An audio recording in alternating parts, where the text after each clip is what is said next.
I'ma blow up. Yeah.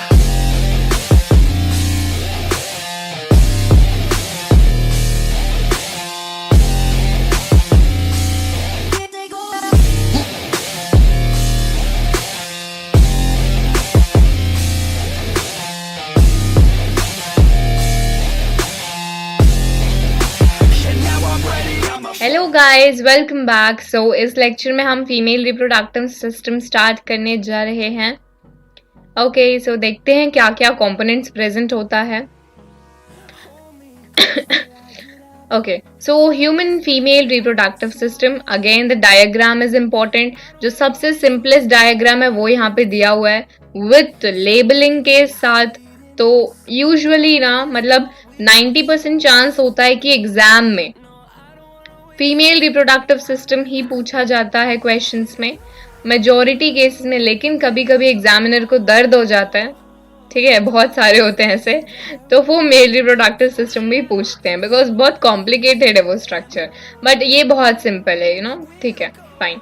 तो देखते हैं क्या क्या स्ट्रक्चर्स होते हैं। सो एक पेयर ऑफ ओवरीज होते हैं। ओवरीज यहाँ पे है, ये है हमारा ओवरी। यस, ओवरी में बनता है एग सेल, और एग सेल को हम ओवम भी बोलते हैं, ठीक है।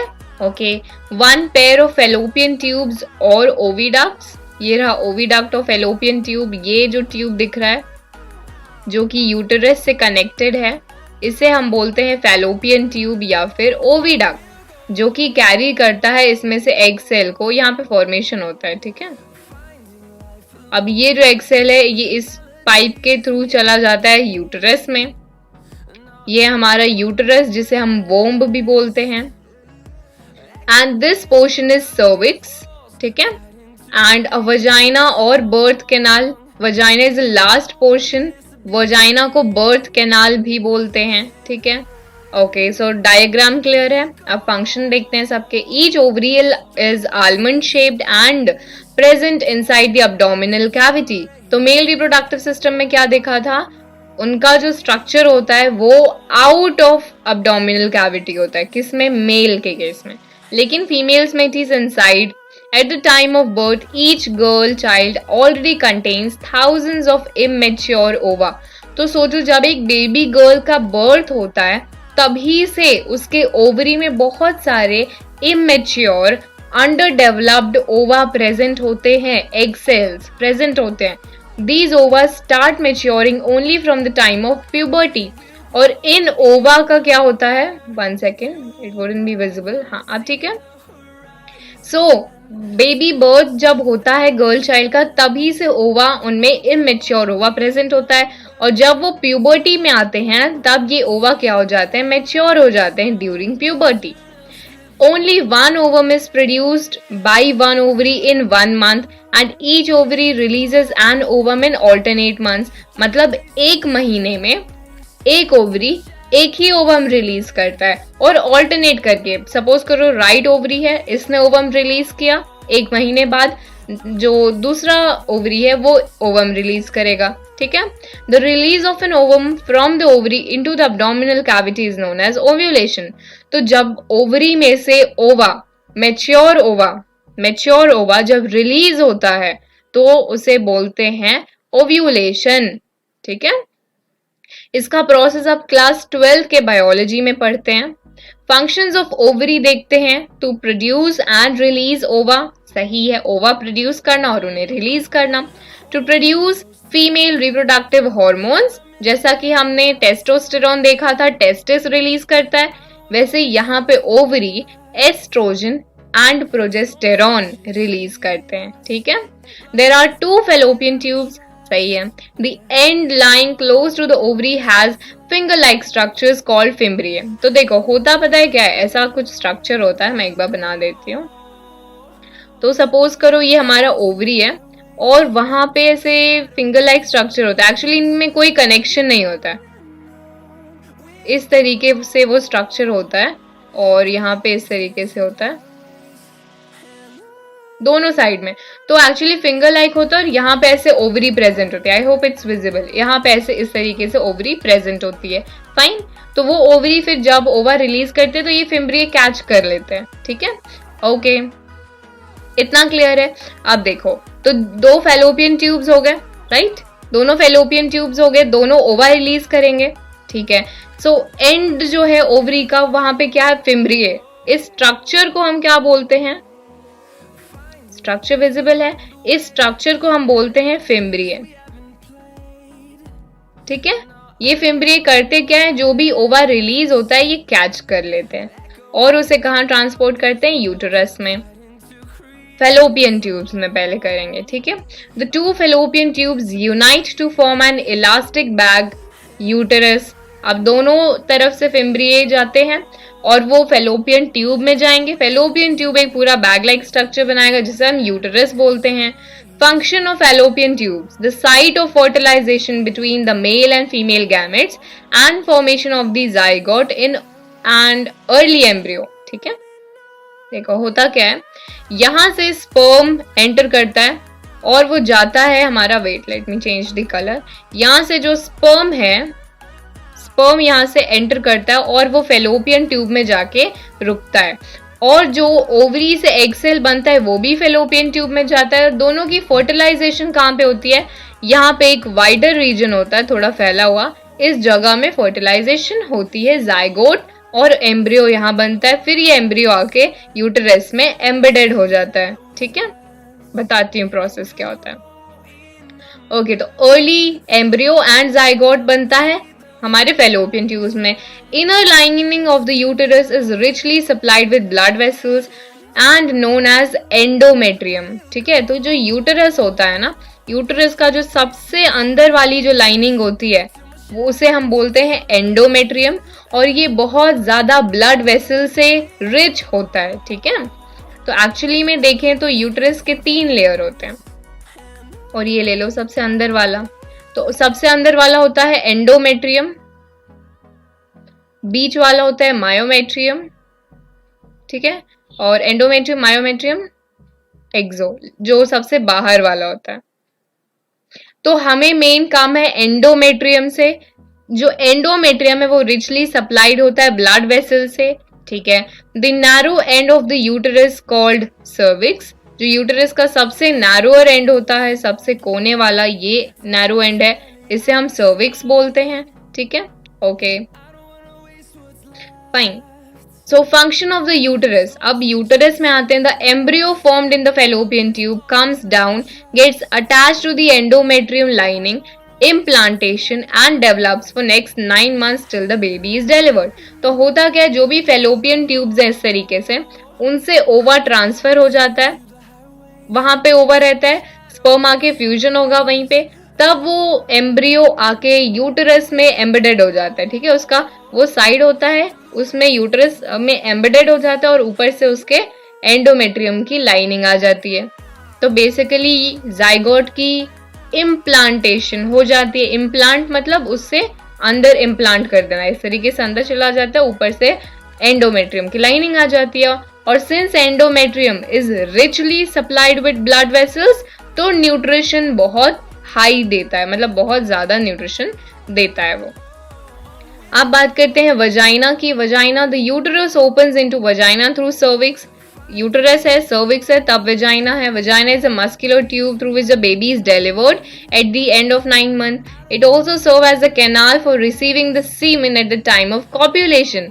कॉप्यूलेशन के टाइम पे जो भी सीमेन मतलब स्पर्म वाली फ्लूइड रिलीज होती है वो कहाँ होती है, वजाइना में रिलीज होती है। ठीक है, the semen is discharge into the vaginal tract during copulation. Okay, sperms travel upwards and reach the fallopian tube. तो सोचो वो स्पर्म उतना दूर ट्रैवल करके फेलोपियन ट्यूब तक जाते हैं, where one sperm fuses with the ovum to form zygote. और सिर्फ एक स्पर्म फ्यूज करता है और जाते कितने मिलियंस ऑफ स्पर्म्स जाते हैं।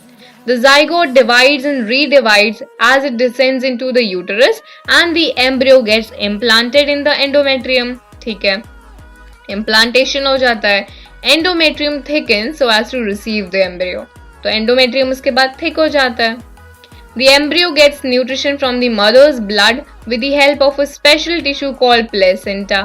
जो एम्ब्रियो होता है ना वो अपने मदर से एक स्पेशल टिश्यू से अटैच हो जाता है. ये एम्ब्रियो है सपोज और ये उसमें स्पेशल टिश्यूज इस तरीके से, तो और ये मदर का टिश्यू है. समझ आया? ये एम्ब्रियो है, ये उसमें ऐसे मस्कुलर प्लासेंटा है और ये मदर के टिश्यू से ज्वाइन होता है. Disc like structure embedded in the uterine wall contain finger-like villi on the embryo side, while on mother side blood spaces surround the villi. Villi provides a large surface area for glucose and oxygen to pass from the mother to developing embryo. जो भी oxygen हुआ, CO2 हुआ, gases हुए, nutrition हुआ, food हुआ, water हुआ, हर चीज उन विलाई के थ्रू एम्ब्रियो में आ जाता है. और जो भी वेस्ट प्रोडक्ट होता है एम्ब्रियो का, एम्ब्रियो भी तो एक्सक्रीशन करेगा वेस्ट का, तो वो pass from the embryo to mother through the placenta. अब वो वेस्ट भी प्लेसेंटा के थ्रू मदर में चला जाता है. इस form it is termed as foetus. अब देखो होता कि स्टार्टिंग में 3 महीने तक या फिर 2 महीने तक जो बेबी होता है उसको हम एम्ब्रियो बोलते हैं. 2 से 3 महीने बाद हम उसे फीटस बोलते हैं बिकॉज वो ह्यूमन लाइक स्ट्रक्चर गेन कर लेता है तब तक. ओके, सो यूट्रस में उसकी डेवलपमेंट होते रहती है. 9 मंथ तक वो बेबी यूट्रस में रहता है. जब 9th मंथ एंड हो जाता है तो यूट्रस में कॉन्ट्रैक्शंस होते हैं जिसके वजह से जो बेबी होता है वो बाहर की तरफ पुश हो जाता है एंड फिर डिलीवरी पार्चुरेशन बोलते हैं. Baby is delivered as a result of rhythmic contraction of the uterine muscles. Uterine muscle क्या कॉन्ट्रैक्ट हो जाएंगे तो बेबी डिलीवर हो जाएगा. फाइन. मेंस्ट्रुएशन की बात करें तो it is a loss of blood mucus along with the unfertilised ovum. तो हमने अभी पढ़ा कि हर महीने एक ओवम रिलीज होता है, तो वो ओवम या फिर फर्टिलाइज हो जाएगा तो वो जाइगोट बना लेगा. लेकिन जब फर्टिलाइज नहीं होता है तब वो ओवम क्या होते हैं, रिलीज कर दे जाते हैं, एक्सक्रीट आउट कर देते हैं बिकॉज वो अनफर्टिलाइज है. Ruptured cells and tissues of the endometrium, और जो सबसे इनर लाइनिंग है वो हर महीने टूटती है और हर महीने बनती है, तो वो रप्चर हो जाएगा क्योंकि वो किस लिए बना था, जाइगोट को न्यूट्रिशन देने के लिए. तो जाइगोट नहीं बना तो एंडोमेट्रियम फिर से रप्चर हो जाएगा. So it is a 28-day cycle which occurs in every reproductively active female from puberty. Puberty से ही हर female में menstruation start हो जाता है. The flow of blood continues for 2 to 8 days. If the ovum does not get fertilized, then the endometrium starts sloughing down and there is loss of blood and mucus etc. Okay, through the vagina. In case the ovum gets fertilized, तब endometrium क्या हो जाएगा, thick हो जाएगा, spongy हो जाएगा because उसे nourishment provide करनी है.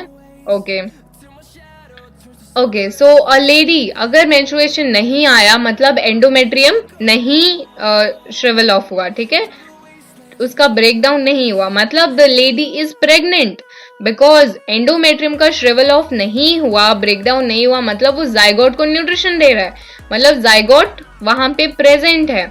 Developing embryo in her womb is termed as pregnant. Okay, the beginning of menstruation at puberty is known as menarche. तो जो फर्स्ट menstruation cycle begin होती है, beginning को बोलते हैं menarche and stoppage जब होता है at the age of 45 to 55 years में, then it is called as menopause. Fine. Reproductive health की बात करें तो sexually transmitted disease and birth control है. बहुत सारे ऐसे डिजीजेस होते हैं. Okay, so let me just roll out. ये जो मेंस्ट्रुएशन है ये पूरा paragraph clear, I hope it's visible. मैंने रोल ऑन कर दिया, अभी देख लो एक बार. Okay, so a number of diseases occur as a result of sexual intercourse if one of the partners is infected. अगर बहुत सारे ऐसे डिजीज है जो सेक्सुअली ट्रांसफर होते हैं, अगर एक पार्टनर इन्फेक्टेड है तो उसके वजह से दूसरा भी इन्फेक्टेड हो जाएगा, तो इन डिजीजेस को बोलते हैं सेक्सुअली ट्रांसमिटेड डिजीज या फिर एसटीडीज. तो ये बैक्टीरिया वगैरह से कॉज होते हैं. बैक्टीरिया से जो होता है सिफिलिस, गोनोरिया और कॉज बाय वायरस या वायरस. बैक्टीरिया से सिफिलिस, गोनोरिया कॉज होता है, वायरस से HIV, एड्स, warts, herpes, ये सब होते हैं. The transmission of these diseases can be avoided by using birth control measures such as wearing condom during sexual act. तो बहुत सारे ऐसे मेथड्स हैं जिसके वजह से इन डिजीजेस को प्रिवेंट किया जा सकता है, बर्थ कंट्रोल को प्रिवेंट किया जा सकता है. तो कैसे टाइप्स होते हैं, वो मैकेनिकल होते हैं, केमिकल होते हैं, सर्जिकल होते हैं. फाइन. मैकेनिकल मेथड्स क्या, prevent passage of semen in the fallopian tube, use of condoms होते हैं, डायफ्राम होते हैं जो फीमेल के लिए होते हैं, इंट्रा यूटरीन कॉन्ट्रासेप्टिव डिवाइस होते हैं, मतलब ये डिवाइसेस जो हैं वो बॉडी के अंदर इंसर्ट किए जाते हैं, ठीक है। तो जो सेकेंड एंड थर्ड है इन दोनों के साइड इफेक्ट्स भी होते हैं, फर्स्ट वन के बहुत रेयर साइड इफेक्ट्स होते हैं, मिनिमम होते हैं, ठीक है। ओके, सो ये रहा आपका रिप्रोडक्टिव ऑर्गन, बहुत अच्छा डायग्राम है, इसको अच्छे से देख लो, आपके एग्जाम के लिए काम आएगा। केमिकल मेथड्स में स्पर्मिसाइड्स यूज किया जाता है, तो ये ऑइंटमेंट होता है जो कि अप्लाई किया जाता है इन द फीमेल ट्रैक्ट, ताकि जब भी कॉपुलेशन होगा तो जो स्पर्म एंटर होंगे वो इस स्पर्मिसाइड के वजह से मर जाएंगे, ठीक है, आगे नहीं जा पाएंगे। There are many contraceptive cells, pills, these hormonal pills which prevent ovulation but do not stop menstruation। तो ओव्यूलेशन को प्रिवेंट कर देंगे, मतलब आपका एग सेल ही नहीं बनेगा, तो एग सेल नहीं बना तो स्पर्म एंटर भी करेगा तो कोई भी इफेक्ट नहीं पड़ेगा, ठीक है। There are many surgical methods भी होते हैं, सर्जिकल मतलब बेसिकली इसमें क्या होता है, वैसेक्टोमी और ट्यूबेक्टोमी, तो cutting and ligating the vast difference in males, vast मतलब जो मेल्स का जिस स्पर्म ट्रांसफर हो रहा था, डक्ट हमने देखा था, उसको हम बाइंड कर देते हैं या फिर कट कर देते हैं, ठीक है। ट्यूबेक्टोमी में क्या होता है, फीमेल रिप्रोडक्टिव जो होते हैं फैलोपियन ट्यूब्स का बाइंड कर दिया जाता है, बिकॉज ओवरी से जो एग सेल है वो कहाँ जाता है, फैलोपियन ट्यूब के थ्रू, तो जब उसे हम कट कर देंगे तो वहां से कोई भी ओवर ट्रांसफर नहीं होगा, ठीक है। और एमटीपी होता है medical termination of pregnancy, basically इसे अबॉर्शन बोलते हैं कॉमन टर्म्स में। तो ये बहुत सारे डेवलपिंग एम्ब्रियो को किल करने के लिए, मतलब बहुत सारे इलीगल तरीकों में भी यूज होता है, बहुत सारे फीमेल फीटिसाइड्स होते हैं, देयर आर मेनी लाइक बहुत गंदे लोग होते हैं इस दुनिया में जिन्हें बेबी गर्ल नहीं चाहिए होता, तो वो एमटीपी करवा लेते हैं। इसीलिए आजकल लाइक पहले लोग करते थे ऐसा कि जेंडर चेक करवाते थे अपने बेबी का, तो अब ये मेजॉरिटी जगह में नहीं होती, लेकिन फिर भी आफ्टर ऑल हमारा इंडिया है, बहुत सारी जगहों में अभी भी हो रहा है, तो डॉक्टर्स की गलती है जो वो ऐसा करते हैं, ऐसा नहीं करना चाहिए प्रैक्टिशनर्स को। तो बेसिकली वो अबॉर्शन होता है जिसमें जो एम्ब्रियो होता है उन्हें रिमूव आउट कर देते हैं, एलिमिनेट कर देते हैं, ठीक है। हाउएवर मिसयूज किया जाता है, yes, it should be avoided at all cost as it disturbs the male female ratio in the population। बहुत सारी ऐसी चीजें हैं जो डिस्टर्ब हो जाती हैं, रेशियो डिस्टर्ब हो जाता है, ठीक है। सो गाइज मैं बस यही बोलूंगी, आफ्टर स्टार्टिंग रिप्रोडक्शन पूरा यूनिट आपने पढ़ लिया है और एमटीपी हमारा लास्ट टॉपिक था। So always respect every human being, not only girl, not only a boy, सबकी रिस्पेक्ट करनी चाहिए, सबका बराबर का हक होना चाहिए, ठीक है। So thank you guys for watching my lecture। I hope थोड़ी सी समझ आई होगी चैप्टर पढ़ के, अपने बॉडी के बारे में आपने जाना, इन सबको सही वे में लेना, ठीक है, कोई भी उल्टा दिमाग में चलाना गाइज, ठीक है। So thank you for watching my lecture guys, have a great day ahead, bye bye and thank you for everyone, bye bye।